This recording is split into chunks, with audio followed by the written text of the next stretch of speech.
Ao longo dos últimos 4 anos, o Tribunal Superior Eleitoral ampliou sua atuação no combate às supostas fake news sem que houvesse uma contrapartida em transparência no mesmo patamar, afirma o jornal Folha de São Paulo. De 2021 para cá, o tribunal tornou permanente o programa de enfrentamento à desinformação. Criou em 2022 uma assessoria para lidar com o tema e em 2024, ao reunir diferentes atores e órgãos, criou o Centro Integrado de Enfrentamento à Desinformação e Defesa da Democracia, o CIED. Então, várias iniciativas aí do TSE, vários gabinetes montados, todos com o mesmo objetivo: combate à fake news. O jornal, a Folha de São Paulo, nessa reportagem, destaca que uma iniciativa cujo funcionamento pouco pode ser fiscalizado é a triagem de denúncias recebidas via plataforma online, lançada em 2022. Por meio dela, qualquer cidadão pode enviar postagens suspeitas de modo anônimo em categorias amplas, como desinformação, que atinja membros, servidores e colaboradores da Justiça Eleitoral e dirigida a candidatos, desde que afetem a legitimidade do processo eleitoral. E aí, Cláudio Caivano, está correta essa crítica, Caivano? Falta transparência nesses vários gabinetes aí que foram instalados nos últimos anos na Justiça Eleitoral? Não só transparência, né, Brown? Falta democracia.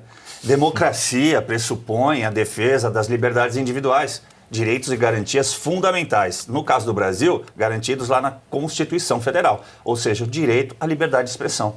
Isso não vai existir? Olha, a idiotice eu entendo como um patrimônio imaterial do idiota. Já o disse, inclusive, Alexandre de Moraes.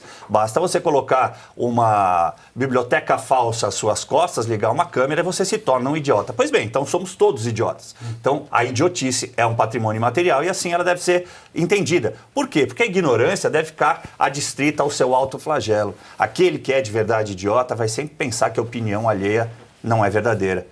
Fake news?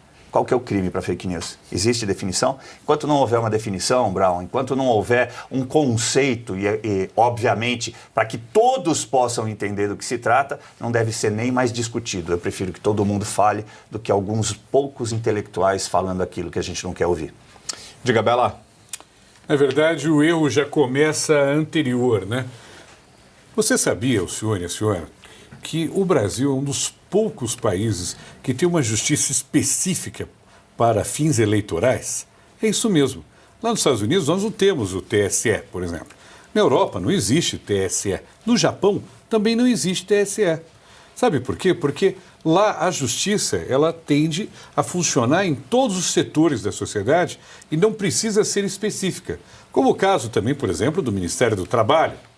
Essas coisas são obsoletas. E quando eu leio aqui, Brown, que você estava lendo na notícia, Centro Integrado de Enfrentamento à Desinformação e Defesa da Democracia. Então, primeiro, integrado com quem? Esse centro está integrado com quem? Quem faz parte dessa integração, né? Quais são os objetivos dessas pessoas? Segundo, enfrentamento à desinformação. Quem que decide o que é informação e o que é desinformação? Né? Outro ponto. Defesa da democracia. Não existe democracia dentro do TSE. É um órgão de justiça. Tem que haver justiça antes de democracia. Então, tudo errado. Tudo errado. Sabe o que me lembra? Me lembra um livro do George Orwell, 1984, quando tinha o Big Brother. E ali existia o Ministério da Verdade. Para se falar de internet, já existe a lei penal no Brasil, já existe o marco regulatório da internet também. Então isso aí é uma tentativa de ampliar controle sobre a sua informação. Eles não querem que você saiba a verdade. Essa é a verdade.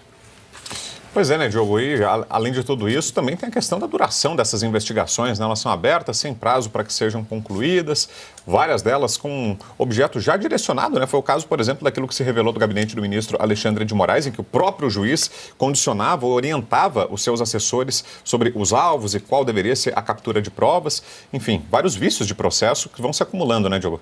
Pois é.